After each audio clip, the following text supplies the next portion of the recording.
two oldest females. She has Brooke and she has Maggie. I'm working with Ollie, our middle. She's only 5 years old, and Josh is working with our two youngsters, Betty and Chloe.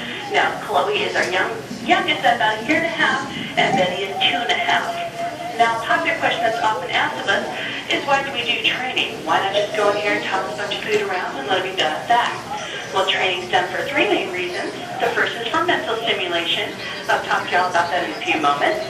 The second reason why we train is for something called physical exercise. But the third and most important reason why we train is for something called husbandry.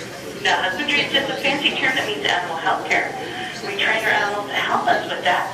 You can see Josh is doing body checks on the animals. Katie was doing the same thing, looking at our older females. We can ask them to come up on deck. You missed that one? Good girl. We can have them stand up so we can check how good their core muscles are. Oh, let's try it again. There we go. Good girl. All of these behaviors actually help us take better care of our animals, because when you're talking about an otter, they're in the mustelid family, so their closest relatives are animals like wolverines and badgers. So they can have a nasty temperament.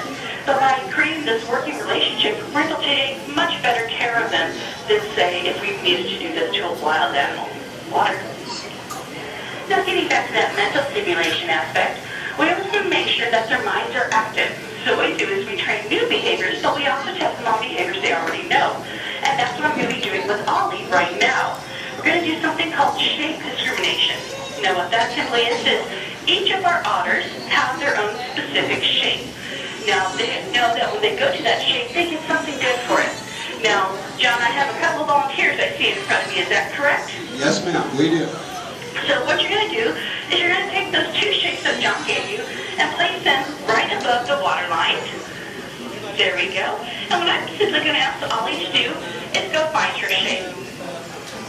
She's going to look out.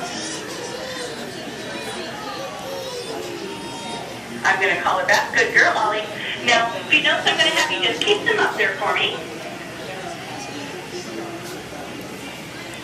And again, I'm going to simply ask her to go find her shape. Good girl. Now, Ollie, this is a new behavior for Ollie, so we're still working on her learning to go straight to her shape. She actually went to the other one first. She went to hers after a little bit, but if you notice, I called her right back and then recent her. Now, what I'm going to have you do is take those shapes down, and now you're going to switch shapes. Once you've done that, go ahead and place them up. And again, I'm simply going to ask her to go find her shape. Now, she's looking much faster. Good girl. If you notice, she went straight to that yellow shape. That is her shape. That is where we start her session. She knows that when she gets there, she gets something great. Let's give a round of applause for Ollie as well as our volunteers for helping out. Now, everything we do here is based on positive reinforcement. So when I ask for behavior, they give it to me, they get something. If you notice, Ollie went to the other shape first. And what I did was I utilized what a lot of parents and teachers utilize, and that's a timeout. The only thing different is our timeouts only last 3 to 5 seconds. So in that period of time, Ollie realized she wasn't getting the word good said to her, and that lets them know that they've done the correct job. And so she went over to the other one. I called her back. We did what we call a reset. I sent her again, and she was 100%.